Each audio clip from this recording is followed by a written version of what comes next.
पटना में एक छात्र नेता ने एक ऐसा कदम उठाया जिसने पूरे देश में एक बड़ी बहस छेड़ दी। हजारों छात्रों के बीच खुले मंच से एक किताब को आग के हवाले किया गया और साथ ही एक बड़ा बयान दिया गया, देश संविधान से चलेगा, किसी और सोच से नहीं। यह घटना सिर्फ एक विरोध नहीं बल्कि एक संदेश बन गई है। कुछ लोग इसे बराबरी की लड़ाई बता रहे हैं तो कुछ इसे गलत मान रहे हैं। आखिर कौन है ये नेता और उन्होंने ऐसा कदम क्यों उठाया, इसे लेकर अब तरह तरह के सवाल उठ रहे हैं। तो चलिए आगे बढ़ते हैं और आपको विस्तार से बताते हैं कि आखिर क्या है ये पूरा मामला। लेकिन उससे पहले बात कर लेते हैं छात्र नेता के बारे में। दरअसल ये कहानी है मनीष यादव की, जो पटना विश्वविद्यालय के पूर्व छात्र संघ अध्यक्ष रहे हैं। उनका असली नाम मनीष कुमार है, लेकिन लोग उन्हें मनीष यादव के नाम से जानते हैं। वे बिहार के रहने वाले हैं और एक साधारण किसान परिवार से ताल्लुक रखते हैं। उनके परिवार के बारे में ज्यादा जानकारी सार्वजनिक रूप से उपलब्ध नहीं है। उनके माता पिता कौन हैं, गांव कौन सा है या उनके भाई बहन कितने हैं, इसकी साफ जानकारी कहीं नहीं मिलती।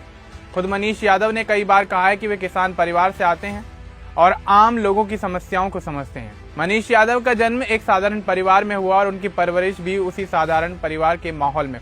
उन्होंने अपना बचपन पटना में बिताया और उन्होंने अपनी पढ़ाई पटना विश्वविद्यालय से की। वे अपने परिवार के बारे में ज्यादा बात नहीं करते क्योंकि उनका ध्यान हमेशा छात्रों और पढ़ाई से जुड़े मुद्दों पर रहता है। उन्होंने पटना साइंस कॉलेज से साइंस की पढ़ाई की और केमिस्ट्री में एमएससी तक पढ़ाई की। पढ़ाई के दौरान उन्होंने देखा कि छात्रों को कई दिक्कतों का सामना करना पड़ता है, जैसे हॉस्टल की कमी, फीस की परेशानी और परीक्षा समय पर ना होना। इन्हीं समस्याओं को देखते हुए उन्होंने छात्र राजनीति में कदम रखा। उनका यह मानना था कि सिर्फ पढ़ाई करना ही काफी नहीं है, बल्कि छात्रों के हक के लिए आवाज उठाना भी जरूरी है। धीरे धीरे वे छात्रों के बीच जाने पहचाने और पसंद किए जाने लगे। साल 2019 में मनीष यादव ने पटना विश्वविद्यालय के छात्र संघ चुनाव में हिस्सा लिया। उस समय वे छात्रों के बीच एक मजबूत और पहचान वाले नेता बन चुके थे। उन्होंने चुनाव जीता और छात्र संघ अध्यक्ष बने, जो उनके जीवन का एक बड़ा टर्निंग पॉइंट था। अध्यक्ष बनने के बाद उन्होंने कई मुद्दों पर आवाज उठाई। उन्होंने कहा कि पटना विश्वविद्यालय के साथ सही व्यवहार नहीं हो रहा है और दूसरे विश्वविद्यालयों को ज्यादा सुविधाएं मिल रही हैं, जबकि यहाँ के छात्र परेशान हैं। उन्होंने कई बार प्रदर्शन किए, सड़कों पर उतरे और प्रशासन से बात की। उनके समय में छात्र संघ फिर से एक्टिव हो गया और छात्रों को लगा कि अब कोई उनकी बात सुनने और आगे बढ़ाने वाला है। साल 2020 में कोरोना की वजह से पूरे देश में लॉकडाउन लग गया और मार्च से हालात खराब होने लगे। उस समय बिहार के कई छात्र कोटा जैसे शहरों में फंसे हुए थे और मजदूर भी दूसरे राज्यों में ही अटके हुए थे। मनीष यादव ने इन लोगों के लिए आवाज उठाई और सरकार से मांग की कि उन्हें सुरक्षित घर वापस लाया जाए। इसके लिए उन्होंने प्रदर्शन भी किए। इसी दौरान पुलिस ने उन्हें मई-जून 2020 के आसपास गिरफ्तार कर लिया। वे करीब 3 से 4 महीने तक जेल में रहे। इस दौरान कई छात्र संगठनों ने उनकी रिहाई की मांग की। बाद में सितंबर 2020 के आसपास उन्हें जेल से रिहा किया गया। जेल से बाहर आने के बाद उन्होंने कहा कि वे छात्रों और आम लोगों के हक के लिए आगे भी लड़ते रहेंगे। इस घटना के बाद उनकी पहचान और भी ज्यादा मजबूत हो गई। जेल से रिहाई के बाद भी मनीष यादव शांत नहीं बैठे और उन्होंने छात्रों से जुड़े मुद्दों पर बोलना जारी रखा। उनका अध्यक्ष पद खत्म हो गया था, लेकिन वे पूर्व अध्यक्ष के रूप में लगातार सक्रिय रहे। वे बार बार यूजीसी के नियमों की बात करते थे। यूजीसी यानी यूनिवर्सिटी ग्रांट कमीशन, जो देश की पढ़ाई से जुड़े नियम बनाता है। उनका कहना था कि अगर ये नियम सही तरीके से लागू होंगे तो पढ़ाई बेहतर होगी और हर छात्र को बराबर मौका मिलेगा।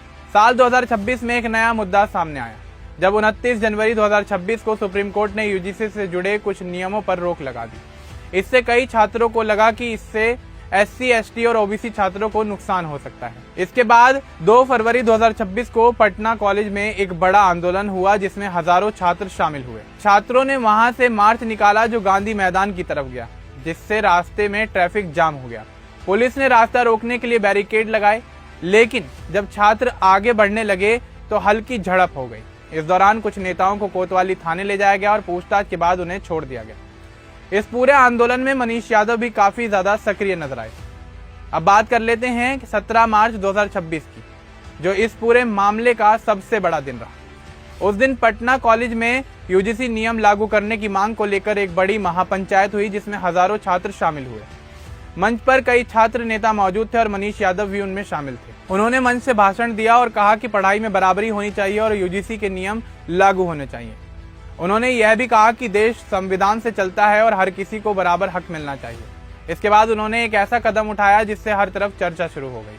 उन्होंने मनुस्मृति की किताब उठाई और उसे आग लगा दी। ऐसा करते हुए उन्होंने कहा कि कान खोलकर सुन लो, ये देश संविधान से चलेगा, मनुस्मृति से नहीं। इसके बाद मंच पर आग जलती दिखी और वहां मौजूद छात्र जोर जोर से संविधान जिंदाबाद के नारे लगाने लगे। अगले दिन यानी 18 मार्च को इस घटना का वीडियो सोशल मीडिया पर तेजी से वायरल हो गया। इंस्टाग्राम, फेसबुक और सोशल मीडिया साइट एक्स पर हजारों लोगों ने इस वीडियो को शेयर किया। कुछ लोगों ने मनीष यादव का समर्थन किया और कहा कि यह बराबरी और अधिकार की लड़ाई है। साथ ही उनका मानना था कि पुरानी सोच को खत्म करना जरूरी है। वहीं दूसरी तरफ कुछ लोग इस बात से नाराज हो गए। उनका कहना था कि किसी किताब को जलाना सही नहीं है और यह गलत तरीका है। कुछ लोगों ने इस पर कार्रवाई करने की मांग भी की।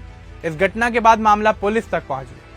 हालांकि अभी तक मनीष यादव के खिलाफ कोई पक्का केस दर्ज होने की खबर निकलकर सामने नहीं आई है। सोशल मीडिया पर आई कुछ पोस्ट को देखकर लगता है कि पुलिस ने जांच शुरू कर दी, लेकिन अभी तक कोई बड़ी कार्रवाई होती नजर नहीं आई है। मनीष यादव का यह कदम उनके पूरे काम से जुड़ा हुआ है। वे हमेशा से छात्रों, पिछड़े लोगों और बराबरी की बात करते नजर आए हैं। उनका कहना है कि पढ़ाई में किसी के साथ भेदभाव नहीं होना चाहिए और हर किसी को बराबर मौका मिलना चाहिए। वे ये मानते हैं कि देश संविधान के हिसाब से चलना चाहिए और वही सबसे ऊपर है। उनके इस कदम को कुछ लोग बहादुरी मान रहे हैं तो कुछ लोग इसे गलत और विवाद वाला कदम बता रहे हैं। इसी वजह से यह मामला इतना ज्यादा चर्चा में आ गया है और अब देखना यह होगा कि आगे इस मामले में आखिर क्या होता है। लेकिन एक बात साफ है कि यह सिर्फ एक किताब जलाने का मामला नहीं है, बल्कि सोच और विचार की लड़ाई भी है।